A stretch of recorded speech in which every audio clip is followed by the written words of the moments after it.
Yeah, but basically we've been doing ringing here in Zimbali for just about 10 years now, and all on Holy Hill. We haven't been to any of the other areas on the estate yet, but we have plans to.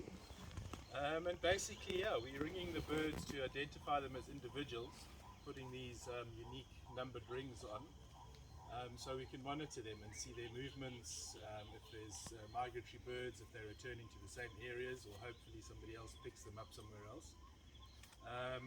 And we're learning also things like ages of the birds and also what species we have here. I think still the one Lenny has been seen. Not since that one. One Yeah. that we did about that was about 8 years ago. Yeah, it's a long time now. 9 years ago. So Yeah. we've been keeping records here on the estate for over 20 years, probably even more. Actually, I saw one on this wooden bridge here about 4 months ago.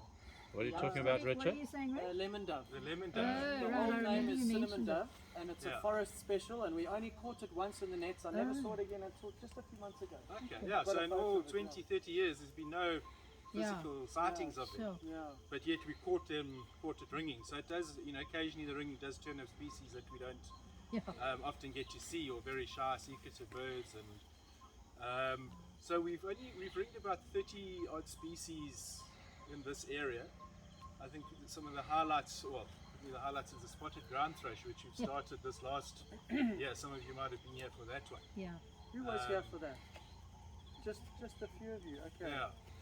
So that's really nice. So we do it in winter when the ground thrushes are here, and try and see how many of these birds there are. We got 3 last time, didn't We we? got 4. Oh, was yeah. it 4? And Okay. just to, Yeah.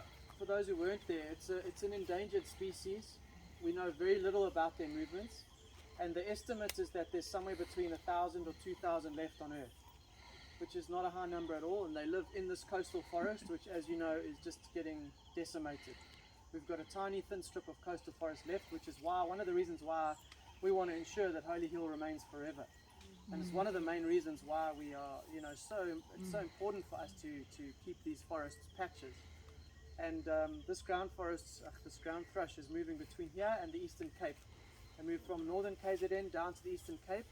And our understanding is that they are in wintering grounds. They're here in the north, and in summer they go down along the coast down to the Eastern Cape. But no one knows really where they're moving. No one knows how many there are. No one knows very little about them actually.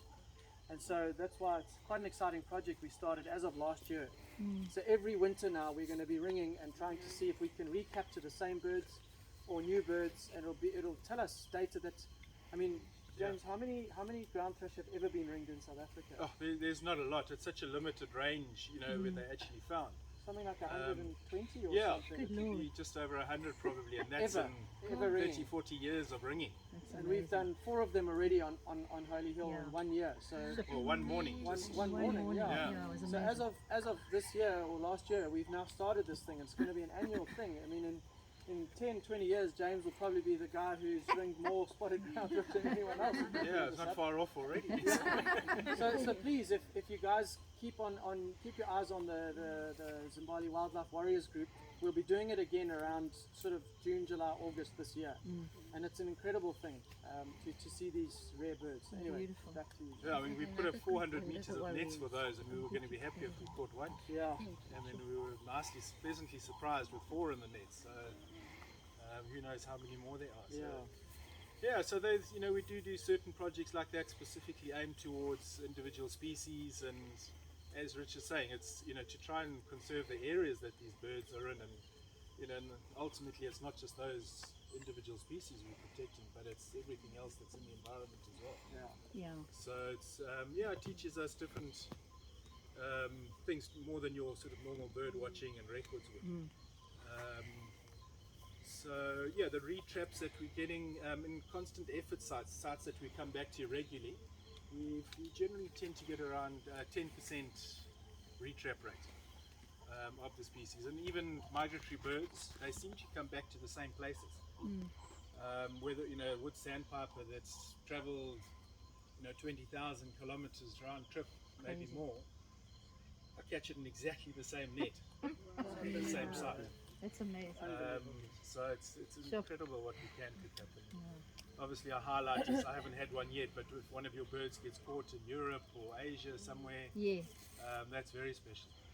Maybe just explain how the database works. Yeah, on so that. basically all the information that I'm taking now, I've got this one to ring, I've processed the others, I'll show you what we do, but all that gets sent through to UCT, so University of Cape Town, and that's available to all researchers, students that have got specific projects on the go.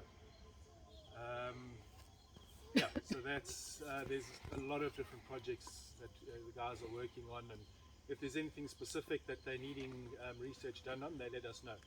And I say, oh, please, if you focus on, whether it's olive sunbirds or these birds, the different subspecies around the country, Southern Africa, a lot of it's dependent on size, and so the measurements in that become quite important. And yeah, so there's probably about just over 100 of us active in Southern Africa. You need to go through a whole training process where they recommend about 500 birds to be ringed and 50 different species, just to give you a feel for working with different size birds. And, How many have you done? oh gosh, over 13,000. No, you lie. Good Lord. 300 And how long species. have you done it for? Just over 10 years now. Good Yeah, Lord. what, almost 12 years. That's amazing. Yeah. Unbelievable. That's amazing. Most of it in Natal, but up into Mpumalanga as well. Been to the Kimberley area, and probably most exciting was going up to Sierra Leone. Oh, wow. That was probably the birds weren't as much of the experience as being in the country and living. Yeah.